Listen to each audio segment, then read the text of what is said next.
എളമക്കരയിൽ വിദ്യാർത്ഥിനിയെ വാഹനം ഇടിച്ചിട്ട സംഭവത്തിൽ ട്വിസ്റ്റ്. ദീക്ഷിതയെ ഇടിച്ചത് ദൃശ്യങ്ങളിൽ ഉള്ള കാറല്ലെന്ന് കണ്ടെത്തൽ.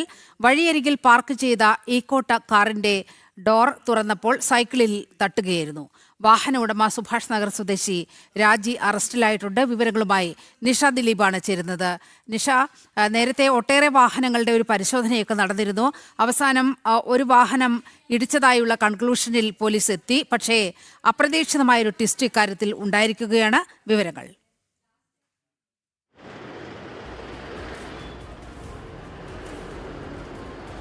നീലിമ, കഴിഞ്ഞ വ്യാഴാഴ്ചയാണ് ഈ ദീക്ഷിത എന്ന് പറയുന്ന എളമക്കര സ്കൂളിലെ +2 വിദ്യാർത്ഥി സ്കൂളിൽ നിന്ന് തിരികെ വീട്ടിലേക്ക് വരുന്ന വഴി ഇത്തരത്തിലൊരു അപകടമുണ്ടായത്. ആ അപകടത്തിലെ CCTV ദൃശ്യങ്ങളടക്കം പുറത്തു വന്നതിൽ ആ കുട്ടി താഴെ വീണ ശേഷം ആ വഴിയിലൂടെ പാഞ്ഞു പോകുന്ന ഒരു കറുത്ത കാറായിരുന്നു നമ്മളെല്ലാവരും കണ്ടത്. CCTV ദൃശ്യങ്ങളിൽ നിന്ന് പോലീസ് ആദ്യം പറഞ്ഞതും ആ കാറാണ് കുട്ടി ഇടിച്ചു വീഴ്ത്തിയതെന്നാണ്. പക്ഷേ അതിലാണ് ഇപ്പോൾ ഒരു ട്വിസ്റ്റ് ഉണ്ടായിരിക്കുന്നത്. പോലീസ് നൽകുന്ന വിവരം അനുസരിച്ച് വഴിയരികിൽ പാർക്ക് ചെയ്തിരുന്ന ഒരു ഈക്കോ കാറാണ് ഈ കുട്ടിക്ക് അപകടമുണ്ടാക്കിയത്. പോലീസ് പറയുന്നത് ഇപ്രകാരമാണ്. അതായത് ഈക്കോ കാറിൻ്റെ ഡോറ് തുറന്നപ്പോൾ കുട്ടി സഞ്ചരിച്ചിരുന്ന സൈക്കിളിൽ തട്ടുകയും കുട്ടി റോഡിലേക്ക് തെറിച്ച് വീഴുകയുമായിരുന്നു. അപ്പോഴാണ് ആ വഴി ആ കറുത്ത കാറ് പാസ് ചെയ്തത്. എന്തായാലും CCTVയിൽ കണ്ട പോലെ എല്ലാ കാര്യങ്ങളെന്നാണ് പോലീസ് ഇപ്പോൾ പറയുന്നത്. എന്തായാലും ഈ ഒരു അപകടം സംബന്ധിച്ച് വലിയൊരു ട്വിസ്റ്റ് തന്നെയാണ്. കാരണം ഈ ഈക്കോ കാറിൻ്റെ ഉടമ, അതായത് ആ കാർ ഓടിച്ചിരുന്ന സുഭാഷ് നഗർ സ്വദേശി രാജി എന്ന യുവതിയെ എളമക്കര പോലീസ് കസ്റ്റഡിയിൽ എടുത്തിട്ടുണ്ട്. രാജിയെ പോലീസ് ചോദ്യം ചെയ്ത് വരികയാണ്. അപകടം ഉണ്ടാകുന്ന ആ CCTV ദൃശ്യങ്ങൾ, അപകടത്തിൻ്റെ CCTV ദൃശ്യങ്ങൾ നമുക്ക് കാണാം. ആദ്യം ഓടി വരുന്നതും ഈ രാജി എന്ന് പറയുന്ന സ്ത്രീ തന്നെയാണ്.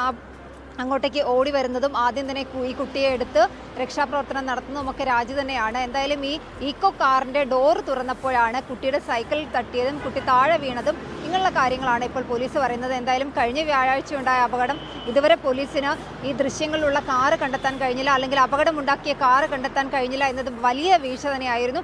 ആ ഭാഗങ്ങളിലൊക്കെ നിരവധി CCTVകളുണ്ട്. വീടുകളിലെയും ഒപ്പം തന്നെ സ്ഥാപനങ്ങളിലെയും ഒക്കെ CCTVകളാണ്. ഇതിലെ വിഷ്വൽ നൽകി സഹകരിക്കാനായി സ്ഥാപന ഉടമകളൊന്നും തന്നെ തയ്യാറാകാതിരുന്ന ഒരു സാഹചര്യത്തിലാണ് പോലീസ് ഈ അപകടം നടന്ന് ഇന്നിപ്പോൾ 5ാമത്തെ ദിവസമാണ്. 5ാമത്തെ ദിവസവും ഈ വാഹനം കണ്ടെത്താൻ കഴിഞ്ഞില്ല എന്ന കാര്യത്തിൽ പോലീസ് പ്രതിരോധത്തിലായതും. എന്തായാലും അല്പസമയം മുമ്പാണ് പോലീസ് ഈ വാഹനം ഇടിച്ചത്, ഈ കുട്ടിയെ ഇടിച്ചത് ഈക്കോ കാറാണ്, ഇത് വഴിയരികിൽ പാർക്ക് ചെയ്തിരുന്നതാണ്, അല്ലാതെ CCTV ദൃശ്യങ്ങളിൽ കണ്ട കറുത്ത കാറല്ല എന്നുള്ള കാര്യം പറഞ്ഞതും. എന്തായാലും ഈ കുട്ടി ഇപ്പോഴും ഗുരുതരമായി പരിക്കേറ്റ് ചികിത്സയിൽ തുടരുകയാണ്. ഈ ഈക്കോ കാർ ഓടിച്ചിരുന്ന രാജിയെ എളമക്കര പോലീസ് കസ്റ്റഡിയിലെടുത്ത് ചോദ്യം ചെയ്യുകയാണ്. നീലിമ. ഓക്കെ നിഷ.